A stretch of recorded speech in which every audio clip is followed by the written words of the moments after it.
बिस्मिल्लाहिर्रहमानिर्रहीम। अस्सलाम वालेकुम स्टूडेंट्स, आज का जो हमारा टॉपिक है वो इंटरफेरेंस ऑफ लाइट। इंटरफेरेंस के बारे में तो आपने पहले भी पढ़ा था। साउंड वेव्स में हमने देखा था डिटेल्स से कि इंटरफेरेंस हमारे पास क्या होती है और किस तरह हमारे पास वेव्स एक दूसरे के साथ इंटरफेरेंस करती हैं। तो साउंड वेव्स में हमने बीट्स भी पढ़ा था। बीट्स में आपने देखा था कि किस तरह वेव्स इंटरफेयर करके बीट्स प्रोड्यूस कर रही होती हैं। और इसी तरह हमने स्टैंडिंग वेव का जो टॉपिक पढ़ा था उसमें भी हमने देखा था कि हमारे पास साउंड वेव्स में किस तरह इंटरफेरेंस होती है। तो जिस तरह हमारे पास साउंड वेव्स एक दूसरे के साथ इंटरफेयर करती हैं, इसी तरह हमारे पास लाइट वेव्स भी एक दूसरे के साथ इंटरफेयर करती हैं। कोई भी वेव हो, चाहे इलेक्ट्रोमैग्नेटिक हो, मैकेनिकल हो, ट्रांसफर्स हो, लॉन्गिट्यूडनल हो, हर टाइप की वेव्स उनमें इंटरफेरेंस की प्रॉपर्टी पाई जाती है, क्योंकि ये इनकी खास प्रॉपर्टी होती है इंटरफेरेंस। तो जिस तरह हमारे पास बाकी वेव्स इंटरफेरेंस करती हैं, इसी तरह लाइट वेव्स भी इंटरफेरेंस का फिनोमेना हम उसमें भी ऑब्जर्व कर सकते हैं। तो सबसे पहले हम देखते हैं कि हमारे पास इंटरफेरेंस होती क्या है। Interference is describe as the effect produced by the superposition of waves. Interference को हम किस तरह डिस्क्राइब कर सकते हैं कि हमारे पास वो इफेक्ट जो वेव्स की सुपरपोजिशन की वजह से पैदा हो। सुपरपोजिशन का मतलब होता है एक दूसरे के साथ मिल जाना। वेव्स जब एक दूसरे के साथ मिल जाती हैं तो उनके मिल जाने की वजह से जो नेट इफेक्ट प्रोड्यूस होता है, उस इफेक्ट को हम क्या कहते हैं? इंटरफेरेंस कहते हैं। ठीक है। इंटरफेरेंस ऑफ लाइट कब होगी और क्या होती है? तो when two waves of light having the same frequency, जब हमारे पास दो रोशनी की लहरें, वेव्स, जिनकी फ्रीक्वेंसी एक दूसरे के बिल्कुल बराबर हो, एंड एम्पलीट्यूड, और एम्पलीट्यूड भी उनका क्या होना चाहिए? बराबर होना चाहिए, और कांस्टेंट फेज रिलेशनशिप होना चाहिए दोनों के दरमियान में। यानी दोनों के दरमियान में जो फेज डिफरेंस होना चाहिए वो throughout the region constant रहना चाहिए। फेज डिफरेंस का मतलब ये होता है कि अगर आप किसी पॉइंट पे चेक करना चाहते हैं कि दोनों वेव्स का कोई पार्टिकल अगर आप देखना चाहते हैं कि इस पॉइंट पे वेव का पार्टिकल मीन पे मौजूद है या एक्सट्रीम पे मौजूद है, वेव वन का और वेव टू का। अगर वेव वन का पार्टिकल पॉजिटिव एक्सट्रीम पे है और वेव टू का पार्टिकल नेगेटिव एक्सट्रीम पे है, तो हमारे पास हम क्या कहेंगे? दोनों के दरमियान फेज का डिफरेंस कितना है? 180 डिग्री है। और अगर आप ये देखते हैं कि दोनों के पार्टिकल्स उस टाइम उस पोजीशन पे दोनों के पार्टिकल्स एक्सट्रीम पोजीशन पे मौजूद हैं, दोनों पॉजिटिव एक्सट्रीम पोजीशन पे मौजूद है, तो दोनों के दरमियान हमारे पास क्या होगा? फेज डिफरेंस 0 होगा, 0 डिग्री। और अगर आप ये करते हैं कि उस पॉइंट पे आपने चेक किया और फिर आप पीरियोडिकली आगे चेक करते जाते हैं,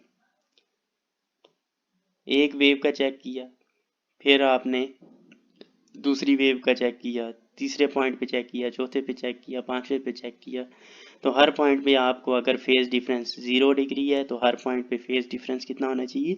0 डिग्री होना चाहिए। और अगर एक हर पॉइंट पे अगर आपने पहले पॉइंट पे 180 डिग्री मेजर किया था तो हर पॉइंट पे क्या होना चाहिए? फेज डिफरेंस 180 डिग्री ही होना चाहिए। ठीक है। तो phase difference throughout the region क्या रहना चाहिए? कांस्टेंट रहना चाहिए हमारे पास। ठीक है, एक खास इंटरवल के बाद। इसको हम कहते हैं कांस्टेंट फेज रिलेशनशिप। तो हमारे पास जब दो लाइट वेव्स जिनकी फ्रीक्वेंसी सेम हो, एम्पलीट्यूड सेम हो, उनका फेज रिलेशनशिप कांस्टेंट हो throughout the region of space, और वो ट्रेवल कर रही हो सेम डायरेक्शन में, तो क्या होता है? वो एक दूसरे के साथ जब वो मिल जाती हैं, सुपर इम्पोज कर जाती हैं, तो वो एक दूसरे को या तो कैंसिल अप करेंगी या तो वो एक दूसरे को ऐड अप करेंगी। ठीक है। और इसी फिनोमेना को, यानी जब दो वेव्स, लाइट वेव्स आपस में मिल जाती हैं, सुपर इम्पोजिशन कर जाती हैं, इसी फिनोमेना को हम क्या कहते हैं? इंटरफेरेंस ऑफ लाइट कहते हैं। इंटरफेरेंस की हमारे पास दो टाइप्स हैं, पहले भी हमने पढ़ी हुई थी, कंस्ट्रक्टिव इंटरफेरेंस और डिस्ट्रक्टिव इंटरफेरेंस। कंस्ट्रक्टिव इंटरफेरेंस वो होता है कि जब हमारे पास दो वेव्स इस तरह एक दूसरे के साथ मिल जाएं यानी उनकी सुपरपोजिशन इस तरह हो कि हमारे पास उनका क्रस्ट के साथ और ट्रफ के साथ मिल रहा हो। या हम ये कहते होते हैं कि जब वो इन फेज हों, जब वो मिले तो वो इन फेज हों, दोनों के दरमियान फेज डिफरेंस ना हो, तब हम क्या कहेंगे, फेज डिफरेंस जीरो हो, तब हम क्या कहेंगे कि उनके दरमियान जो इंटरफेरेंस होगा वो कंस्ट्रक्टिव इंटरफेरेंस होगा। कंस्ट्रक्टिव का मतलब है कंस्ट्रक्ट करना, वो एक दूसरे को बढ़ाएंगी, एक दूसरे के इफेक्ट को बूस्ट अप कर देंगी, बढ़ा देंगी, ऐड अप कर देंगी। जिस तरह यहाँ पे आपको फिगर में नजर आ रहा है, हमारे पास एक ये ब्लू वेव है, एक रेड वेव है। अब ब्लू वेव और रेड वेव दोनों को आप देख सकते हैं इस पॉइंट पे। अगर इस पार्टिकल को आप चेक करना चाहते हैं तो ये पार्टिकल इस टाइम एक्सट्रीम पोजीशन में मौजूद है और ये पार्टिकल भी इस टाइम एक्सट्रीम पोजीशन पे मौजूद है। तो दोनों के दरमियान हमारे पास फेज का डिफरेंस क्या है, 0 डिग्री, क्योंकि दोनों के दरमियान दोनों इस टाइम एक ही पोजीशन पे, एक्सट्रीम पोजीशन पे मौजूद है। तो फेज डिफरेंस जब नहीं होगा तो क्या होगा, तब हमारे पास कंस्ट्रक्टिव इंटरफेरेंस होगा।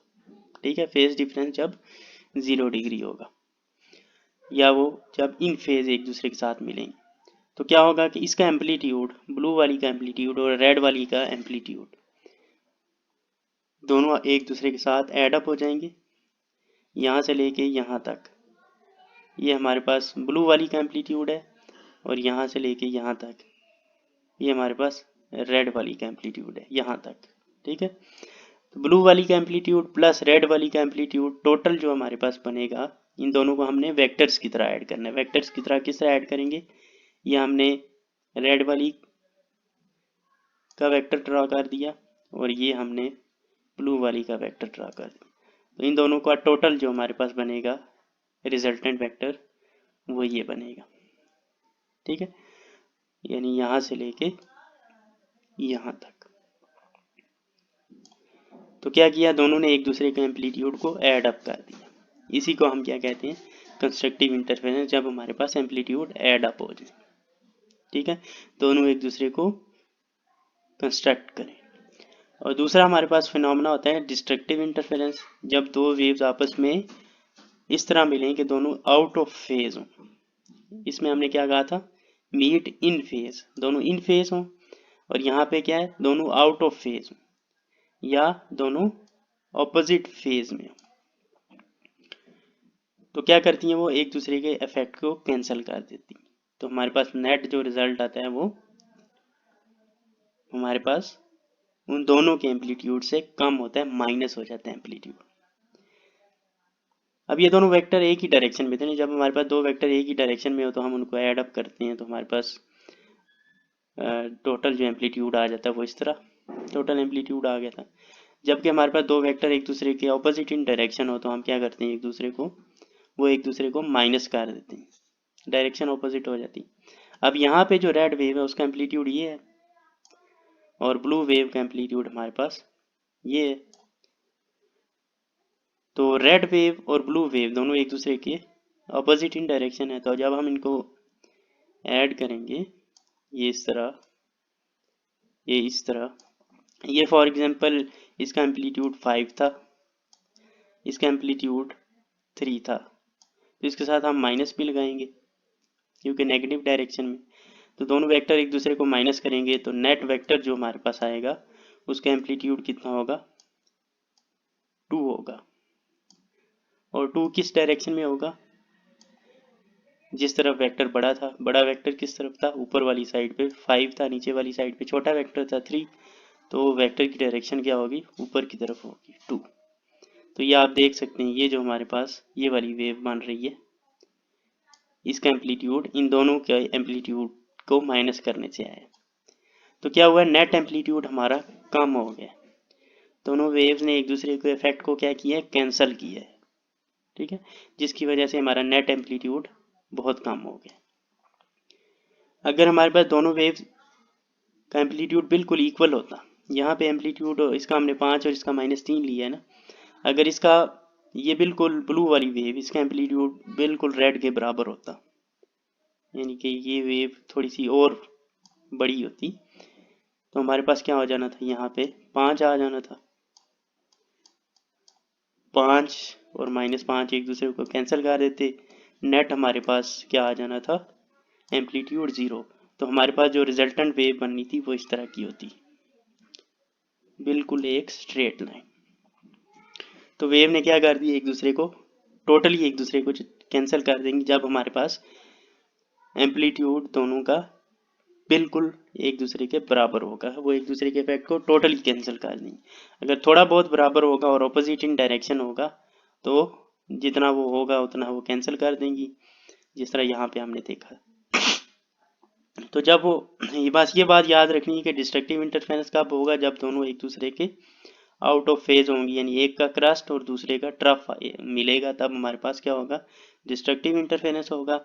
और जब वो इन फेज मिलेंगी एक दूसरे के साथ, यानी एक का क्रस्ट दूसरे के क्रस्ट के साथ और ट्रफ के साथ मिलेगा, तब हमारे पास कंस्ट्रक्टिव इंटरफेरेंस होगा। अच्छा, condition to observe interference of light. Interference of light को ऑब्जर्व करने के लिए कुछ कंडीशंस होती हैं। तो अगर वो कंडीशन आप फुलफिल कर लेते हैं तो आप इंटरफेरेंस को ऑब्जर्व कर सकते हैं एक्सपेरिमेंटली। तो सबसे पहली कंडीशन क्या है, the light waves must come from 2 coherent sources. जो लाइट वेव्स हैं 2 कोहेरेंट सोर्सेज से आनी चाहिए, तब वो एक दूसरे के साथ इंटरफेरेंस कर सकती हैं। अगर दोनों सोर्सेज कोहेरेंट नहीं है तो उनसे निकलने वाली वेव्स एक दूसरे के साथ इंटरफेरेंस नहीं करेंगी, आप फिर इंटरफेरेंस ऑब्जर्व नहीं कर सकते। कोहेरेंट सोर्सेज का मतलब होता है the sources which produce waves having the same frequency. ऐसी सोर्सेज जो ऐसी वेव प्रोड्यूस करती हों जिनकी फ्रीक्वेंसी बिल्कुल सेम हो। अगर पहली सोर्स 600 हर्ट्ज की फ्रीक्वेंसी वाली वेव प्रोड्यूस कर रही है तो दूसरी सोर्स भी 600 हर्ट्ज वाली फ्रीक्वेंसी की वेव प्रोड्यूस करती हो। अगर दोनों की फ्रीक्वेंसी में फर्क होगा तो हमारे पास हम इंटरफेरेंस को ऑब्जर्व नहीं कर सकते। इक्वल और कंपेरेबल में एम्पलीट्यूड, एम्पलीट्यूड या बिल्कुल सेम होना चाहिए या थोड़ा बहुत सेम होना चाहिए। बहुत ज़्यादा एम्पलीट्यूड में डिफरेंस होगा तो फिर भी आप क्लियरली इंटरफेरेंस को ऑब्जर्व नहीं कर सकते। जिस तरह हमने यहाँ पे पीछे देखा, यहाँ पे एम्पलीट्यूड में थोड़ा बहुत डिफरेंस था, ये 5 थी, ये -3 थी, तो फिर हमने देखा हम इंटरफेरेंस को ऑब्जर्व कर सकते हैं। लेकिन अगर हमारे पास बहुत ही ज़्यादा डिफरेंस हो तो तब हम क्या कर सकते, इंटरफेरेंस को ऑब्जर्व नहीं कर सकते। यह एम्पलीट्यूड बिल्कुल इक्वल होना चाहिए, जिस तरह हमने यहाँ पे देखा बिल्कुल इक्वल था, तो हमारे पास एक बिल्कुल वेव ने एक दूसरे को डिस्ट्रॉय कर दिया। तो या तो बिल्कुल इक्वल होना चाहिए एम्पलीट्यूड या थोड़ा बहुत डिफरेंस होना चाहिए, तब हम क्या कर सकते हैं, इंटरफेरेंस को ऑब्जर्व कर सकते हैं। तो कोहेरेंट सोर्सेज की क्या क्या हमारे पास प्रॉपर्टीज हैं। एक तो सेम फ्रीक्वेंसी होनी चाहिए दोनों सोर्सेज की, दोनों सोर्सेज का एम्पलीट्यूड बराबर होना चाहिए या थोड़ा बहुत फर्क होना चाहिए, एंड कांस्टेंट फेज डिफरेंस, और दोनों सोर्सेज की जो वेव्स हैं उन वेव्स में जो फेज का डिफरेंस है वो कांस्टेंट होना चाहिए। कांस्टेंट फेज डिफरेंस के बारे में मैंने पहले भी आपको बताया कि कांस्टेंट फेज डिफरेंस क्या होता है, कि किसी भी पॉइंट पे आप फेज का डिफरेंस मेजर करें किसी भी टाइम, तो विद रिस्पेक्ट टू टाइम आपका फेज डिफरेंस क्या रहना चाहिए, कांस्टेंट रहना चाहिए। ठीक है, दोनों वेव्स के दरमियान। तो तब हम क्या कहेंगे कि दोनों सोर्सेज क्या है हमारे पास, कोहेरेंट सोर्सेज। ठीक है, दूसरा पॉइंट हमारे पास, दूसरी कंडीशन क्या है इंटरफेरेंस को ऑब्जर्व करने के लिए, amplitude of wave must be equal और नियरली इक्वल, जो हमने ऊपर पढ़ लिए। उसके बाद है जी, the light should be perfectly monochromatic. Monochromatic का मतलब होता है ऐसी लाइट जिनका कलर बिल्कुल एक जैसा हो, जिनकी वेवलेंथ बिल्कुल एक जैसी। अगर एक सोर्स रेड लाइट एमिट कर रही है तो दूसरी सोर्स भी रेड लाइट एमिट कर रही होगी। ठीक है, तब हम इंटरफेरेंस ऑब्जर्व कर सकते हैं। अगर एक रेड है दूसरी ग्रीन लाइट है तो वो दोनों एक दूसरे के साथ इंटरफेरेंस नहीं करेंगी। मोनोक्रोमेटिक का मतलब है सेम कलर की लाइट, सेम वेवलेंथ वाली लाइट। ठीक है, तो दोनों सोर्सेज से निकलने वाली लाइट क्या होनी चाहिए, परफेक्टली मोनोक्रोमेटिक, बिल्कुल सेम कलर की होनी चाहिए। उसके बाद है the path difference of the waves from two sources must be small. दोनों सोर्सेज से निकलने वाली वेव्स के दरमियान जो पाथ का डिफरेंस है, रास्ते का डिफरेंस है, वो बहुत कम होना चाहिए। रास्ते का डिफरेंस मतलब ये है, ये समझिए हमारे पास एक सोर्स है, यहाँ से ये वेव निकल रही है, ये पॉइंट है, ठीक है। इस पॉइंट पे जाके इस वेव ने और दूसरी वेव जो दूसरी सोर्स से निकल रही है उसने और इसने मिल जाना है, ठीक है। ये इस तरह जा रही है, ये दोनों जाके यहाँ पे मिल जाती हैं और यहाँ पे इंटरफेरेंस होती है। अब ये इंटरफेरेंस कंस्ट्रक्टिव भी हो सकती है, डिस्ट्रक्टिव भी हो सकती है, लेकिन आप ये देख सकते हैं कि हमारे पास ये वेव कम डिस्टेंस कवर कर रही है, बिल्कुल सीधी जा रही है, जबकि ये ज़्यादा डिस्टेंस कवर कर रही है, ठीक है। तो इसका मतलब है इसने ज़्यादा फासला तय किया है, इसने कम फासला तय किया है, तो दोनों के जो पाथ्स हैं उनमें, दोनों के जो डिस्टेंसेस हैं उनमें फ़र्क आ गया, ठीक है। तो यही होता है पाथ डिफरेंस, के दोनों के जो डिस्टेंसेस हैं उनमें कितना फ़र्क है, उसको हम क्या कहते हैं, पाथ डिफरेंस। तो पाथ के दरमियान, दोनों के रास्ते के दरमियान जो डिफरेंस होना चाहिए बहुत कम होना चाहिए, कुछ नैनोमीटर, कुछ माइक्रोमीटर, ठीक है, या कुछ मिलीमीटर। इससे ज़्यादा डिफरेंस होगा पाथ के दरमियान, यानी अगर एक वेव यहाँ से आ रही थी, ये जिस तरह ये वाली वेव है, और दूसरी वेव कहीं दूर से आ रही थी, बहुत ज़्यादा पाथ डिफरेंस है दोनों के दरमियान, 1 सेंटीमीटर, 2 सेंटीमीटर, 3 मीटर, 4 मीटर, तो उस केस में आप ऑब्जर्व नहीं कर सकते, ठीक है। तो पाथ डिफरेंस क्या होना चाहिए, दोनों सोर्सेज, दोनों वेव्स के दरमियान पाथ डिफरेंस क्या होना चाहिए, बहुत कम होना चाहिए, ठीक है।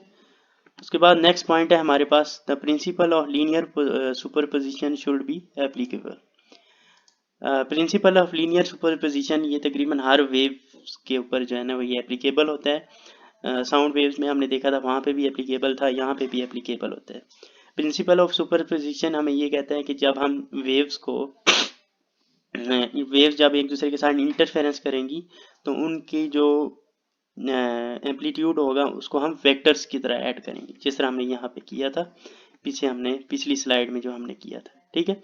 वहाँ पे हमने क्या किया था, दोनों वेव्स के एम्पलीट्यूड को वेक्टर्स की तरह ऐड किया था। तो प्रिंसिपल ऑफ सुपरपोजिशन यही कहता है कि जब हम दो वेव्स इंटरफेयर करेंगे तो उनके एम्पलीट्यूड को हम वेक्टर्स की तरह ऐड कर सकते हैं, ठीक है। ये तो यहाँ पे एप्लीकेबल है, ठीक है, लाइट वेव्स की सूरत में। तो ये हमारे पास कुछ कंडीशंस हैं, अगर ये कंडीशंस हम फुलफिल कर लेते हैं तो हम इंटरफेरेंस ऑफ लाइट को ऑब्जर्व कर सकते हैं। अच्छा अब ये हमारे पास कुछ इस तरह की इंटरफेरेंस होती है। तो हमने देखा कि हमारे पास क्या होनी चाहिए, कोहेरेंट सोर्सेज होनी चाहिए, frequency same, amplitude same, colour same, path difference बहुत कम होना चाहिए, और ये सारी कंडीशन, उन सारी कंडीशंस को फुलफिल करना बड़ा मुश्किल हो जाता है। आप दो सोर्सेज ले लें तो क्या पता एक सोर्स जो कलर निकाल रही है वो रेड हो और दूसरी सोर्स भी रेड ही निकाल रही हो, लेकिन उसका कलर थोड़ा सा रेड से थोड़ा कम रेड हो, ठीक है।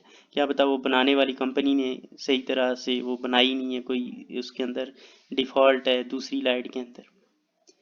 तो उन केसेस में हमारे पास इंटरफेरेंस को ऑब्जर्व करना काफ़ी मुश्किल हो जाता है।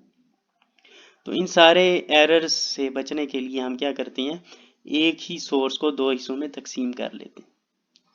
एक ही सोर्स को हम दो हिस्सों में तकसीम इस तरह करते हैं कि ये समझे ये हमारे पास एक सोर्स है, उससे ये वेव्स निकल रही हैं।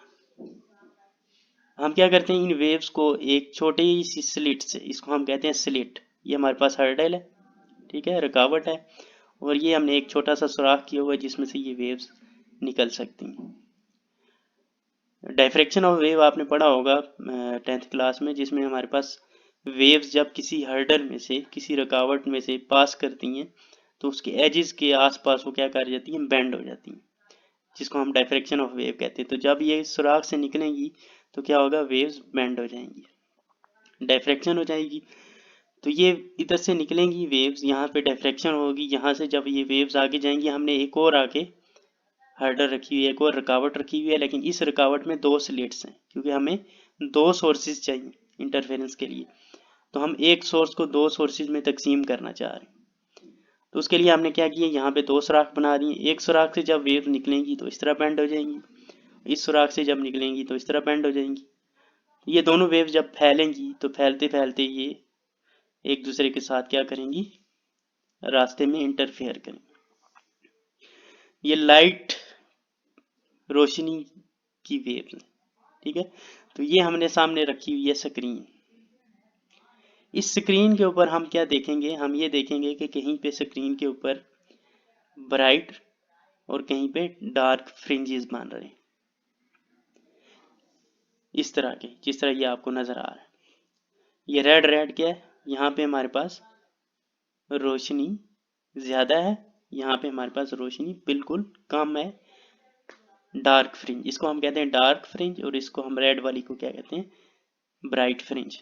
कुछ जगहों पे आपको ब्राइट फ्रिंजेस नजर आएंगे, कुछ जगहों पे डार्क फ्रिंजेस, क्योंकि लाइट की जो वेव्स हैं कुछ जगहों पे कंस्ट्रक्टिव इंटरफेरेंस करेंगी, जहाँ पे कंस्ट्रक्टिव इंटरफेरेंस करेंगी वहाँ पे ब्राइट फ्रिंज नजर आएंगी, और जहाँ पे डिस्ट्रक्टिव इंटरफेरेंस करेंगी वहाँ पे डार्क फ्रिंजेस नजर आएंगी, ठीक है। तो जब ये इधर सोर्सेज से निकल रही हैं, आगे इंटरफेयर कर रही हैं, तो आप देख रहे हैं कि ये इंटरफेरेंस में हमारे पास पीरियोडिसिटी है, dark fringe, right, bright fringe, फिर डार्क, फिर ब्राइट, फिर डार्क, फिर ब्राइट। कुछ जगहों पे बिल्कुल आपको ब्राइट ब्राइट नजर आ रहा है, कुछ जगहों पे डार्क डार्क नजर आ रहा है। तो कहाँ पे ब्राइट फ्रिंज बनेगी, कहाँ पे डार्क फ्रिंज बनेगी, इसको हम मैथमेटिकली देखते हैं कि कहाँ पे डार्क फ्रिंज बनेगी, कहाँ पे ब्राइट फ्रिंज बनेगी। पीछे हमने देखा था कि हमारे पास इंटरफेरेंस में जब फेज का डिफरेंस होगा तो हमारे पास कंस्ट्रक्टिव इंटरफेरेंस भी हो सकता है, डिस्ट्रक्टिव भी हो सकता है। जब फेज डिफरेंस 0 था तो हमने क्या देखा था कि हमारे पास कंस्ट्रक्टिव इंटरफेरेंस हो रहा था, और जब फेज डिफरेंस 180 था तो हमने क्या देखा, डिस्ट्रक्टिव इंटरफेरेंस हो रहा था। तो यहाँ से जब वेव्स निकल रही होंगी तो इनकी वेव्स में पाथ डिफरेंस भी होगा, फेज डिफरेंस भी होगा, ठीक है।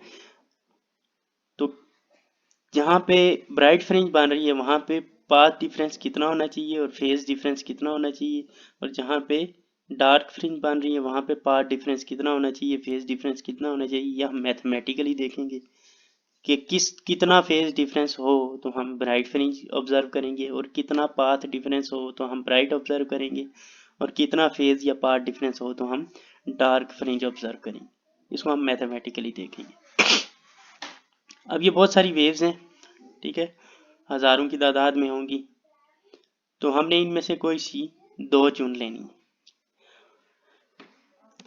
जिस तरह ये फिगर में नजर आ रहा है, हमने दो वेव्स चुन ली हैं, एक वेव 1 है जिसको हमने y1 से जाहिर किया है, एक वेव 2 है जिसको हमने y2 से जाहिर किया है। ये दोनों वेव यहाँ पे कंस्ट्रक्टिव इंटरफेरेंस कर रही हैं और यहाँ पे ब्राइट फ्रिंज बना रही हैं। क्या बना रही हैं, ब्राइट फ्रिंज, कंस्ट्रक्टिव इंटरफेरेंस कर रही हैं यहाँ पे। और हमने दो और वेव्स चूज की जो डार्क फ्रिंज बना रही थी, ठीक है। ये दो वेव्स हमने चूज कर ली, इनको भी हमने y1 y2 का नाम दे दिया, ठीक है।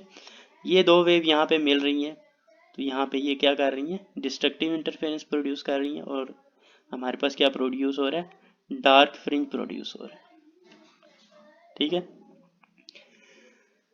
अब हम ये चेक करेंगे कि हमारे पास जहाँ पे ब्राइट फ्रिंज बन रहा है वहाँ पे पाथ डिफरेंस कितना होना चाहिए और फेज डिफरेंस कितना होना चाहिए, और जहाँ पे डार्क फ्रिंज बन रहा है वहाँ पे पाथ डिफरेंस कितना होना चाहिए और फेज डिफरेंस कितना होना चाहिए।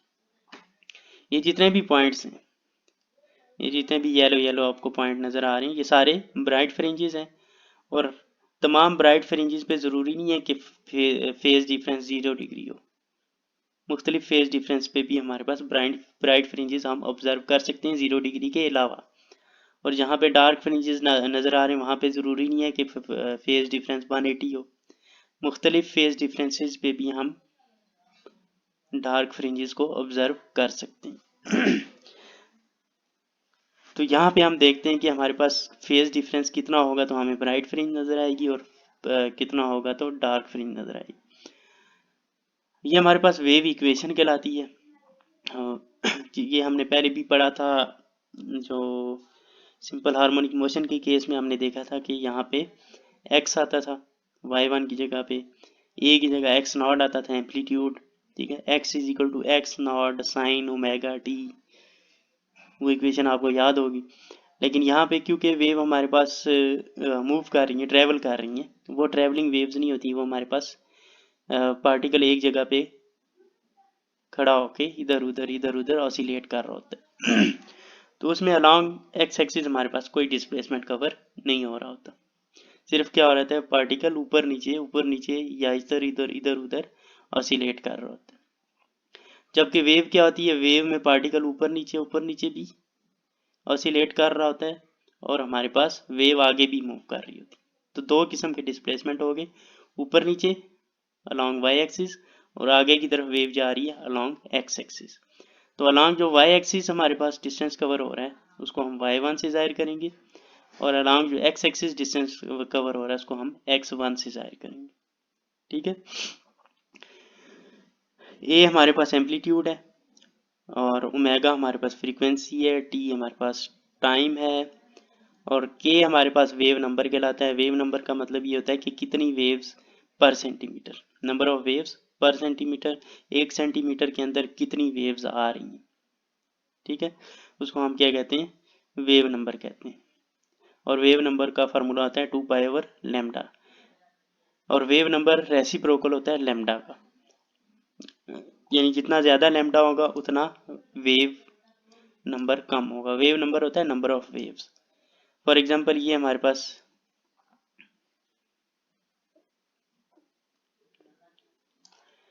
1 सेंटीमीटर है, ठीक है, यहाँ से यहाँ तक।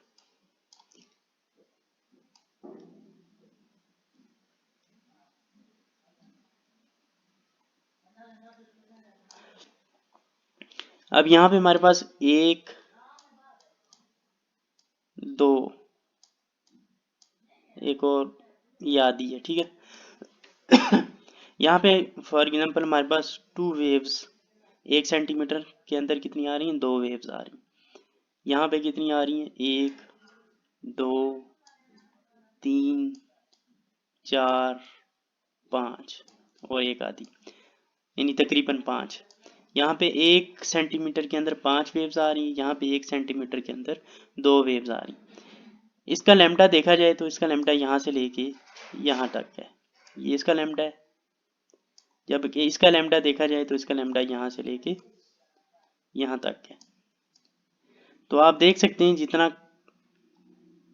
कम लैम्डा होगा उतनी नंबर ऑफ वेव्स ज्यादा होंगी 1 सेंटीमीटर के अंदर, और जितना ज्यादा लैम्डा होगा, ये जितना बड़ा है ना, काफी बड़ा लैम्डा है, तो उतनी कम वेव्स होंगी 1 सेंटीमीटर के अंदर। तो के क्या होता है, लैम्डा का रेसिप्रोकल होता है, ठीक है, जिसे हम वेव नंबर कहते हैं कि कितनी वेव्स आ रही हैं 1 सेंटीमीटर के अंदर। और x1 क्या है हमारे पास, डिस्टेंस अलोंग x एक्सिस, ठीक है। वेव आगे की तरफ जा रही है तो कितना डिस्टेंस कवर कर रही है। अच्छा, ये भी आप जानते हैं कि ये जो हिस्सा होता है साइन ओमेगा टी प्लस के एक्स, इसको हम क्या कहते होते थे, फेज कहते थे, जो हमने फेज वाले टॉपिक में हमने पढ़ा था, ठीक है। तो ये इसको हमने फेज 1 का नाम दिया क्योंकि ये वेव नंबर 1 का है। वेव नंबर 1 के फेज को हमने फेज 1 का नाम दे दिया, और वेव नंबर 2 के फेज को हमने फेज 2 का नाम दे दिया। अब हम ये मेजर करना चाह रहे हैं कि दोनों वेव्स के दरमियान फेज डिफरेंस कितना होना चाहिए ताकि हम कंस्ट्रक्टिव इंटरफेरेंस को ऑब्जर्व कर सकें। तो फेज डिफरेंस दोनों का क्या होगा, दोनों के फेज को माइनस कर देंगे, ओमेगा टी प्लस के x 2 minus omega T plus के एक्स 1, इन दोनों को माइनस करेंगे, यानी 5 2 माइनस 5 1, फेज को हम 5 से जाहिर करते हैं। तो 5 2 5 माइनस 5 1 क्या आ जाएगा, डेल्टा 5 किसके बराबर है, के एक्स 2 माइनस के एक्स 1, ओमेगा टी के साथ कैंसिल हो जाएगा, ये इसके साथ कैंसिल हो जाएगा क्योंकि ये माइनस में है, ये प्लस में है। जबकि के एक्स 2 और के एक्स 1 ये x2 है, ये x1 है, ये एक दूसरे के साथ कैंसिल नहीं हो सकते, हम kx2 माइनस kx1 को वैसे ही रहने देंगे। अब हमारे पास ओमेगा के साथ हमने 1, टी के साथ 1, के साथ 1 क्यों नहीं लगाया? इसकी वजह ये है कि हमारे पास सोर्सेज कोहेरेंट है। सोर्सेज कोहेरेंट का मतलब ये है उनकी फ्रीक्वेंसी भी सेम है, उनका टाइम पीरियड भी सेम है, उनका लैम्डा भी सेम है। ठीक है, जिस तरह हमने कोहेरेंट सोर्सेज की पीछे पूरे डिटेल में देखा। ठीक है, तो सब कुछ सेम है, तो ओमेगा इसका ओमेगा जितना होगा उसका omega, frequency same, time period same, wave number यानी लैम्डा, वेव नंबर लैम्डा एक ही चीज़ है, हमारे पास क्या हो जाएगा? सेम। x1 x2 सेम नहीं हो सकते, क्योंकि क्या पता, हमने यहाँ पे देखा जिस तरह ये वेव कम डिस्टेंस कवर कर रही है, ये वेव ज़्यादा डिस्टेंस कवर कर रही है, तो डिस्टेंस कम ज़्यादा कवर कर सकती हैं वेव्स। इसलिए हमने इसके डिस्टेंस को हमने x1 का नाम दे दिया, इसके डिस्टेंस को हमने x2 का नाम दे दिया, क्योंकि ये डिफरेंस हो सकता है, लेकिन ये सारी चीज़ें एक जैसी हैं, इसलिए इनके साथ हमने 1 2 नहीं लगाया। एम्पलीट्यूड भी सेम है, इसके साथ भी हमने 1 2 नहीं लगाया, ये भी ए है एम्पलीट्यूड, ये भी एम्पलीट्यूड ए है। ये सारी कोहेरेंट सोर्सेज की प्रॉपर्टीज होती हैं कि उनके एम्पलीट्यूड, फ्रीक्वेंसी और लैम्डा, टाइम पीरियड सब कुछ सेम होता है। ठीक है, यहाँ से के हमने कॉमन ले लिया तो हमारे पास क्या आ गया? x2 माइनस x1, के कॉमन आ गया। के हमारे पास होता है 2 पाई ओवर लैम्डा, ये के कांस्टेंट होता है जिसकी वैल्यू होती है 2 पाई ओवर लैम्डा। ठीक है, तो 2 पाई ओवर लैम्डा हमने के की जगह पे यहाँ पे पुट कर दिया, x2 माइनस x1 को हमने डेल्टा x का नाम दिया। तो ये हमारे पास आ गया फेज डिफरेंस का फार्मूला। ठीक है, फेज डिफरेंस का फार्मूला क्या किसके बराबर है? Phase difference 2 pi over lambda into delta x. और अगर हम इसी को थोड़ा सा अरेंज करके डेल्टा एक्स की वैल्यू निकालना चाहें तो ये लैम्डा ये भी उस तरफ चला जाएगा, ये 2 पाई इस तरफ आ जाएगा, तो हमारे पास डेल्टा एक्स की वैल्यू क्या आ जाएगी? Delta x is equal to lambda over 2 pi into delta phi. ये हमारे पास किस चीज़ का फार्मूला आ गया? Path difference. अब हम क्या करेंगे, इसमें मुख्तलिफ वैल्यूज पुट करेंगे और चेक करेंगे कि हमारे पास कितनी वैल्यू होगी पाथ डिफरेंस की, तो हमारे पास ब्राइट फ्रिंज बनेगी, और कितनी वैल्यू होगी पाथ डिफरेंस की तो हमारे पास डार्क फ्रिंज बनेगी। ठीक है, मुख्तलिफ वैल्यूज के लिए हम चेक करेंगे।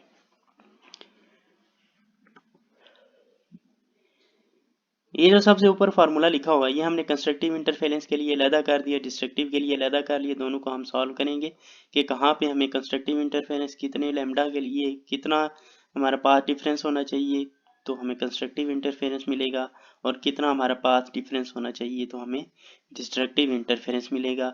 हमारा फाई कितना होगा तो हमें कंस्ट्रक्टिव इंटरफेरेंस मिलेगा, हमारा फाई कितना होगा तो हमें डिस्ट्रक्टिव इंटरफेरेंस मिलेगा। ये फार्मूला आता है हमारे पास एम्पलीट्यूड का।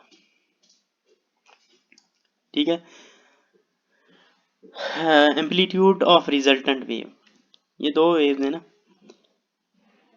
एक वेव ये एक ये है, दोनों वेव जब एक दूसरे के साथ इंटरफेयर करेंगी इस तरह तो हमारे पास जो रिजल्टेंट वेव बनेगी वो कुछ इस तरह की होगी। अब इस रिजल्टेंट वेव का जो एम्पलीट्यूड होगा वो कितना होगा, वो हमने देखा इन दोनों के एम्पलीट्यूड को वेक्टर्स की तरह हम ऐड करेंगे।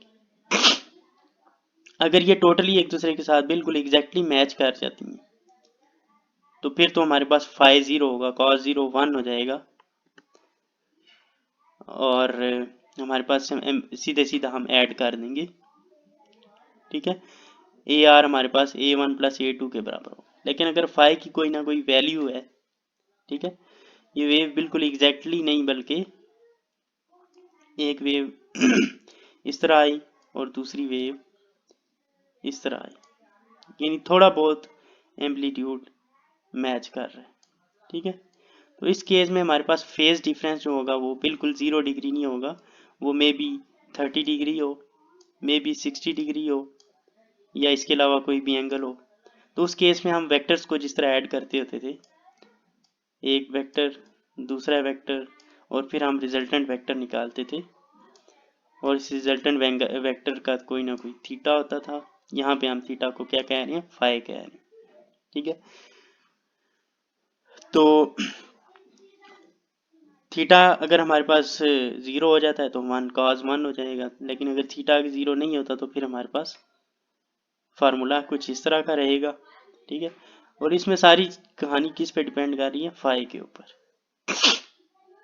कहाँ पे कंस्ट्रक्टिव इंटरफेरेंस होगा, कहाँ पे डिस्ट्रक्टिव इंटरफेरेंस होगा, वो कौन बताएगा हमें, cos फाई बताएगा। एम्पलीट्यूड का मतलब ये है कि एम्पलीट्यूड मैक्सिमम कहाँ पे हो रहा है और मिनिमम कहाँ पे हो रहा है। यहाँ पे आप देखें, ये जो ब्लू वाला है, इस ब्लू वाली जगह पे हमारे पास वेव्स कुछ इस तरह मिल रही होंगी, इस तरह। तो हमारे पास जो नेट रिजल्ट आएगा वो कुछ इस तरह का होगा, यानी बिल्कुल जीरो एम्पलीट्यूड। और जबकि अगर हम इस ब्राइट फ्रिंज की बात करें तो यहाँ पे वेव हमारे पास कुछ इस तरह मिल रही होंगी, रिजल्टेंट हमारी वेव कुछ इस तरह की होगी, यानी काफी हाई एम्पलीट्यूड, काफी ज्यादा ब्राइट फ्रिंज हमें मिलेगी। ठीक है, तो ये हमें फाई बताएगा।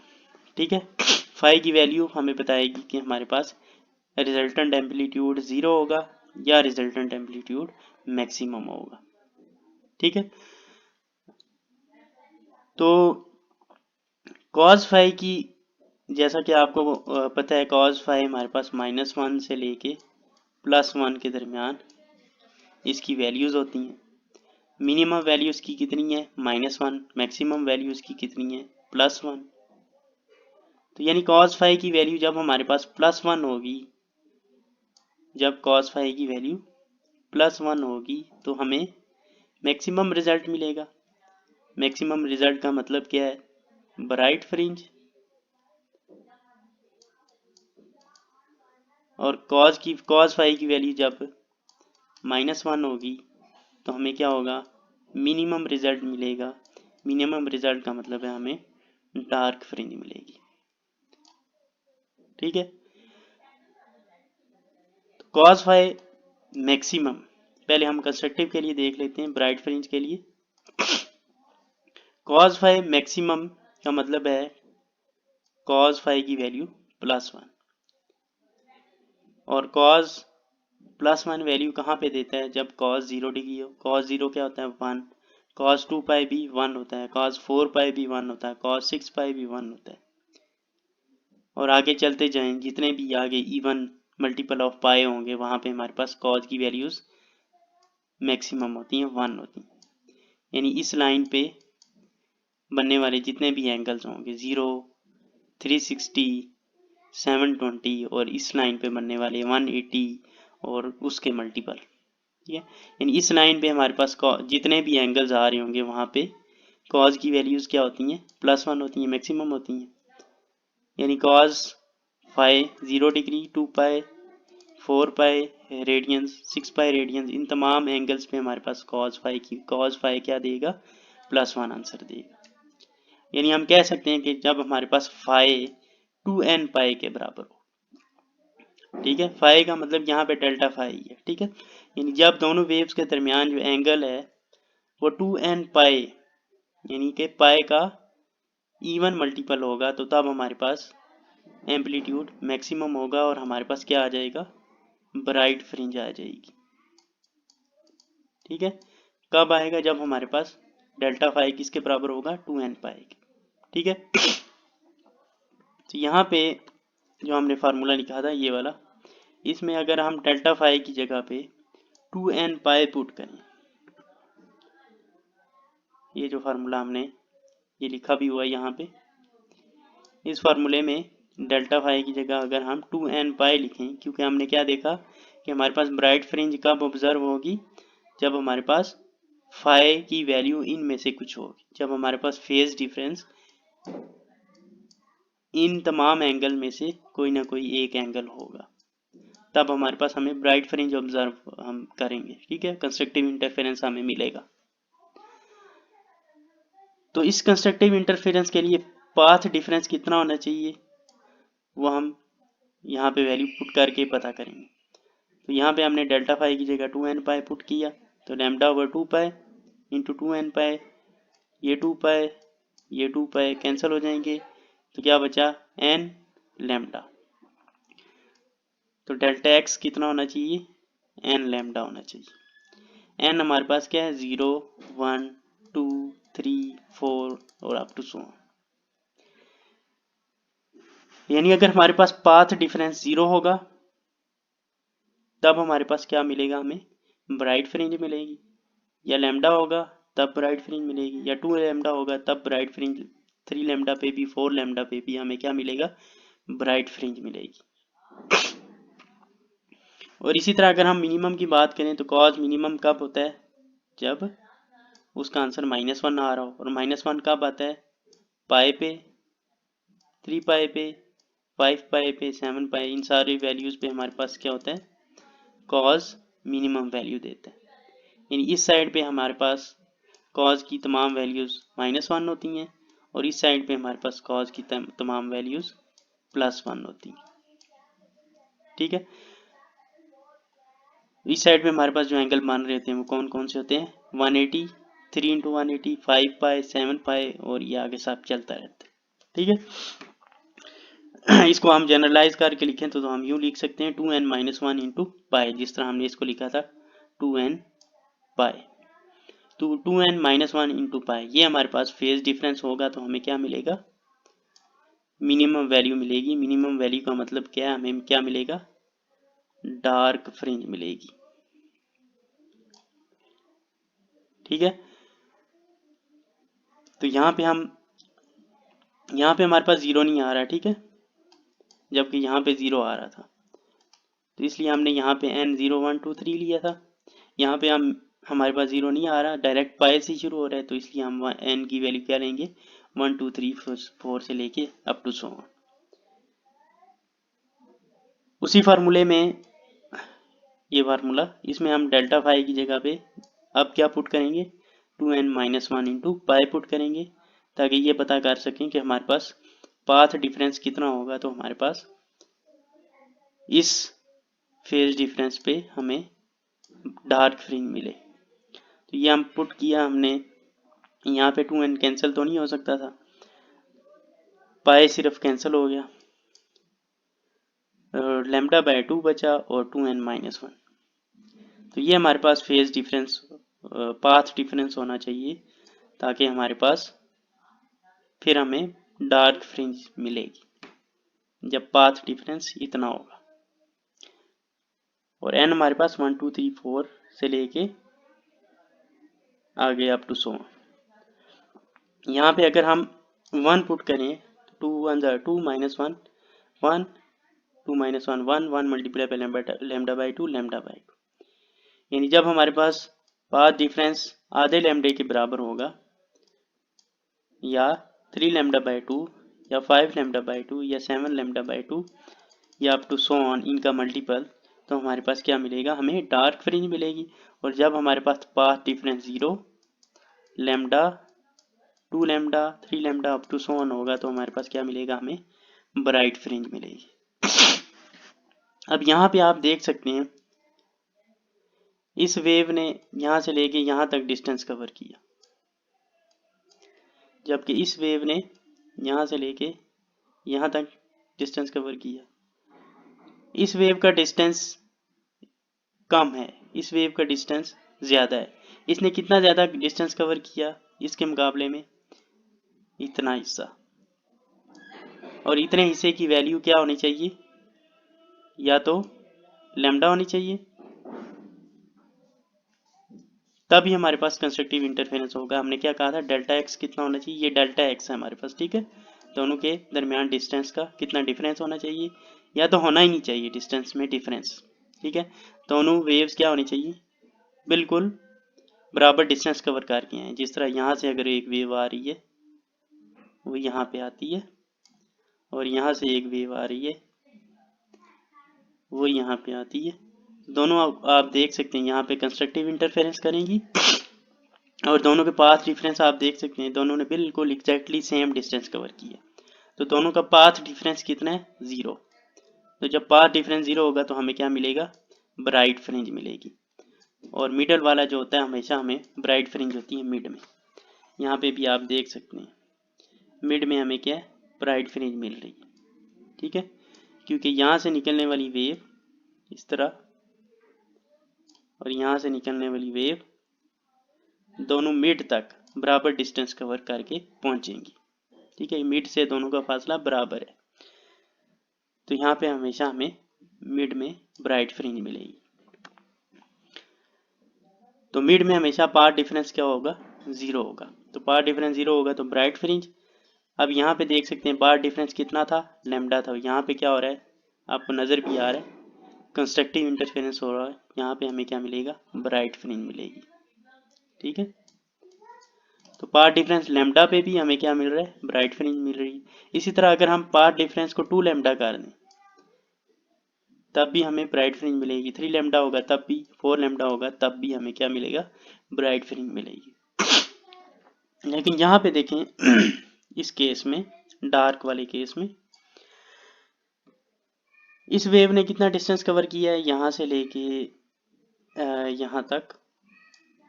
और इस वेव ने कितना डिस्टेंस कवर किया है, यहाँ से लेके यहाँ तक। तो नीचे वाली वेव को आप देख सकते हैं, इसने थोड़ा सा, नीचे वाली वेव ने ज़्यादा डिस्टेंस कवर की है। दोनों की वेव के दरमियान कितना सा डिफरेंस है, इतना सा डिफरेंस। इसने इतना एक्स्ट्रा डिस्टेंस कवर किया नीचे वाली वेव ने, और इस एक्स्ट्रा डिस्टेंस की वैल्यू कितनी है, हाफ लेमडा के बराबर। ठीक है, हाफ लेमडा का मतलब होता है, ये फुल लेमडा है ना, हाफ लेमडा का मतलब है इतना, यानी उसने इतना डिस्टेंस ज्यादा कवर किया पहली वेव के मुकाबले में। तो इस केस में क्या होगा, दोनों एक दूसरे के साथ डिस्ट्रक्टिवली इंटरफेयर करेंगी और यहाँ पे हमें क्या मिलेगा, डार्क फ्रिंज मिलेगी हमें। ठीक है, इसी तरह ये तो हो गया लैम्डा बाय 2 के लिए।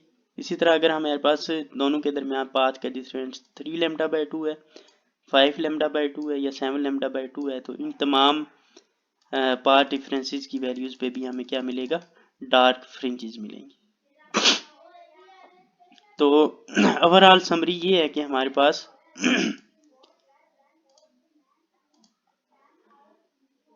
इन तमाम पाथ डिफरेंसेस के केस में हमारे पास कंस्ट्रक्टिव ब्राइट फ्रिंजेस मिलेंगी और इन तमाम पाथ डिफरेंसेस की वैल्यूज पे हमें डार्क फ्रिंजेस मिलेंगी।